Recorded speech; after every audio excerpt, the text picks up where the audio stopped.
സംസ്ഥാന സർക്കാരിന്റെ ഇന്ദിരാഗാന്ധി ദേശീയ വാർദ്ധക്യകാല പെൻഷനുകൾ, വിധവാ പെൻഷനുകൾ, ഭിന്നശേഷി പെൻഷനുകൾ, കർഷക തൊഴിലാളി പെൻഷനുകൾ, അവിവാഹിത പെൻഷനുകൾ, സർക്കാർ സഹായത്തോടുകൂടി പെൻഷൻ തുക വിതരണം ചെയ്യുന്ന വിവിധ ക്ഷേമനിധി ബോർഡുകൾ വഴി പെൻഷൻ തുക സ്വീകരിക്കുന്ന ഗുണഭോക്താക്കൾ എന്നിവർക്ക് വമ്പൻ ആനുകൂല്യ വിതരണം ആരംഭിക്കുന്നു.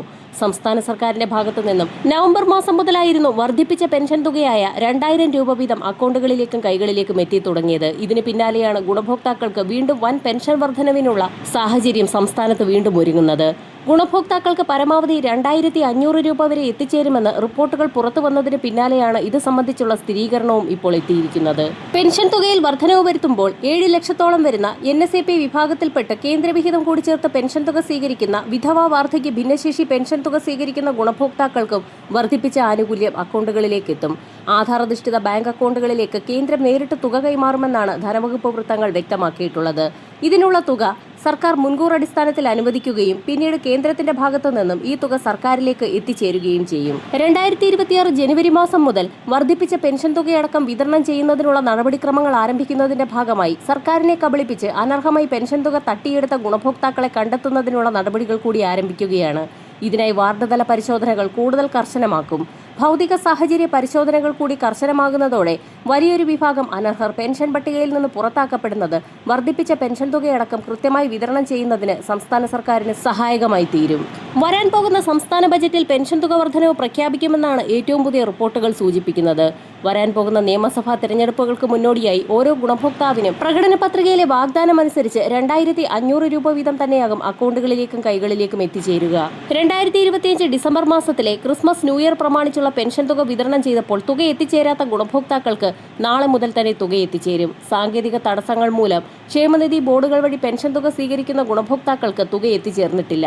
8 ലക്ഷത്തോളം വരുന്ന ക്ഷേമനിധി ബോർഡുകൾ വഴി പെൻഷൻ തുക സ്വീകരിക്കുന്ന അംഗങ്ങൾക്കും നാളെ മുതൽ തന്നെ അക്കൗണ്ടുകളിലേക്ക് പെൻഷൻ തുകയായ 2000 രൂപ വീതം എത്തിച്ചേരും. ഇതോടൊപ്പം തന്നെ 200 മുതൽ 500 വരെയുള്ള കേന്ദ്രവിഹിതത്തിൽ കുറവ് വന്നിട്ടുള്ള ഗുണഭോക്താക്കൾക്കും സേവനയുടെ സൈറ്റിൽ പെൻഷൻ തുക കൈമാറിയതായി സ്റ്റാറ്റസ് കാണിച്ചിട്ടും തുക എത്തിച്ചേരാത്ത ഗുണഭോക്താക്കൾക്കും ഡിസംബർ മാസത്തിലെ പെൻഷൻ തുകയുടെ വിതരണം നാളെ മുതൽ സജീവമാകും. ഇതിനിടയിലാണ് ഗുണഭോക്താക്കൾക്കുള്ള ക്ഷേമ പെൻഷൻ തടയാൻ ചില നീക്കങ്ങൾ നടക്കുന്നതായുള്ള റിപ്പോർട്ടുകൾ പുറത്തു വന്നിരിക്കുന്നത്. സംസ്ഥാനത്തെ ക്ഷേമ പെൻഷൻ വിതരണം തടസ്സപ്പെടുത്തുക എന്ന ലക്ഷ്യത്തോടെ സഹകരണ മേഖലയിൽ ഇടപെടാൻ കേന്ദ്രത്തെ നിർബന്ധിക്കുന്ന ചോദ്യം ലോക്സഭയിൽ ഉന്നയിച്ചിരിക്കുകയാണ് കൊല്ലം MP NK പ്രേമചന്ദ്രൻ എന്ന് സർക്കാർ വ്യക്തമാക്കി.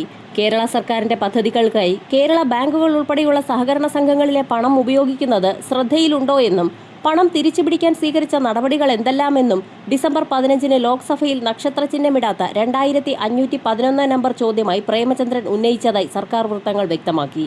അതിദാരിദ്ര്യമുക്തമായി പ്രഖ്യാപിക്കപ്പെട്ടതിനാൽ കേരളത്തിലെ AAY കാർഡുടമകൾക്കുള്ള അരിവിഹിതം കുറയ്ക്കുമോ എന്ന് കുറച്ചു ദിവസം മുൻപ് ചോദ്യമുയർത്തിയത് പ്രേമചന്ദ്രനും കോഴിക്കോട് MP MK രാഘവനുമാണ്. അതേക്കുറിച്ച് അറിയില്ല എന്നായിരുന്നു കേന്ദ്രമന്ത്രിയുടെ മറുപടി. സംസ്ഥാനത്തെ കേന്ദ്ര സർക്കാർ സാമ്പത്തികമായി ഞെരുക്കുമ്പോൾ അതിന് പിന്തുണ നൽകുന്ന ഇടപെടലുകളുമായി UDF MPമാർ സജീവമാകുന്നതിന്റെ ഏറ്റവും ഒടുവിലത്തെ ഉദാഹരണമാണിതെന്നും സർക്കാർ വൃത്തങ്ങൾ വ്യക്തമാക്കി. ക്ഷേമ പെൻഷൻ തടയാൻ ബാഹ്യശക്തികൾ ശ്രമിക്കുന്നതായും സർക്കാർ വൃത്തങ്ങൾ സഭയിൽ ഉന്നയിച്ചു. വരും ദിവസങ്ങളിൽ കൂടുതൽ മേഖലകളിലേക്കുള്ള ആനുകൂല്യങ്ങൾ പ്രഖ്യാപിക്കും. വരും മണിക്കൂറുകളിലെ സർക്കാർ അറിയിപ്പുകൾക്കായി ചാനൽ സബ്സ്ക്രൈബ് ചെയ്യാൻ മറക്കാതിരിക്കുക.